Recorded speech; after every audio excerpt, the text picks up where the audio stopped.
안녕하세요. 교통사고 전문 로펌 윤앤리의 대표 변호사 이기루입니다. 오늘은 알솔 교통상식, 차를 주차해 놨는데 다른 차가 내 차에 스크래치를 내고 도망을 했을 때, 뺑소니를 당했을 때 어떻게 처리하면 되는지에 대해서 알아보는 시간을 갖도록 하겠습니다.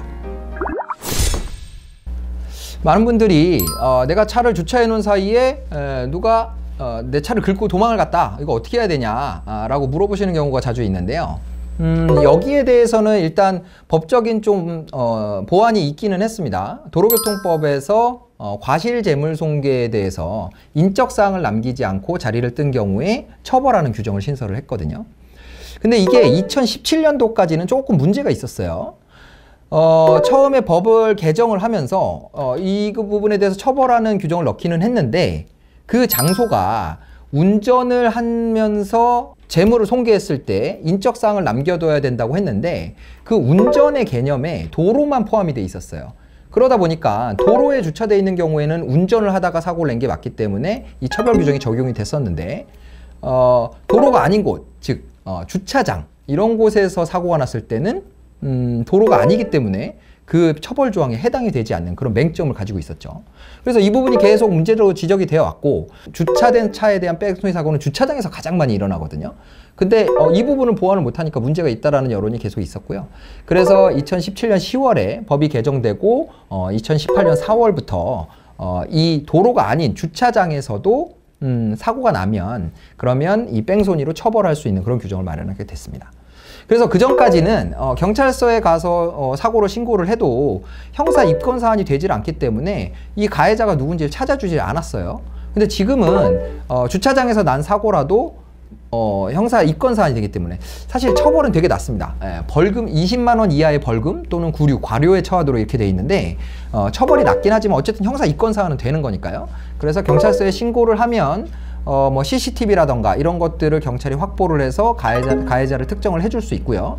그렇게 해서 가해자를 찾으면 그 가해자를 상대로 손해배상 청구를 하고 아니면 보험 접수를 요구하시면 되는 거죠. 자, 그래서 내가 차를 어디든가에다 주차를 해놨는데 나도 모르는 사이에 옆에 주차되어 있던 차가 긁고서 도망을 갔다, 인적사항도 안 남기고 그냥 갔다 라고 했을 때는 일단 경찰서에 가서 사고를 접수하시면 되고요. 그러면 이제 사고 일시와 장소 이런 것들을 설명을 하면 경찰에서 CCTV나 이런 거 확보할 수 있다고 하면 가해자를 특정을 해주고, 가해자가 특정이 되면 그 가해자를 상대로 손해배상 청구 또는 아니면 보험 접수 이런 걸 요구하시면 되겠습니다. 근데 최근에 제가 이 법이 이렇게 개정이 됐음에도 불구하고 경찰서에 갔더니 이거 입건 사안이 안 된다 라고 해가지고 그냥 돌아오신 적이 있다라는 얘기를 들은 적이 있어요.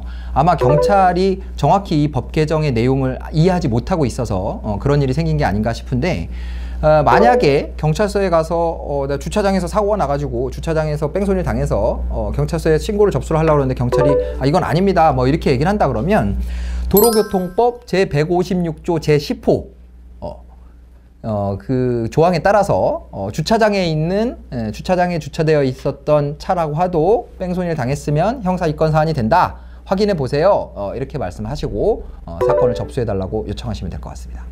주차된 차가 긁혀가지고 속상하신 분들 뭐 이렇게 많은 질문해 주시는데 이 영상이 아마 도움이 되지 않을까 싶네요.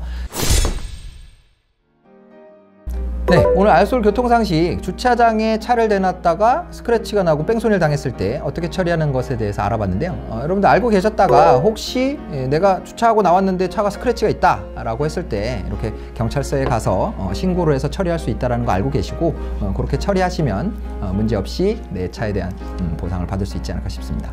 오늘 내용 도움이 되셨다면 좋아요 눌러주시고요. 다른 내용 보고 싶으시면 구독과 알림 설정 부탁드리겠습니다. 자, 지금까지 교통사고 전문 로펌 윤앤리의 대표 변호사 이기루였습니다. 감사합니다.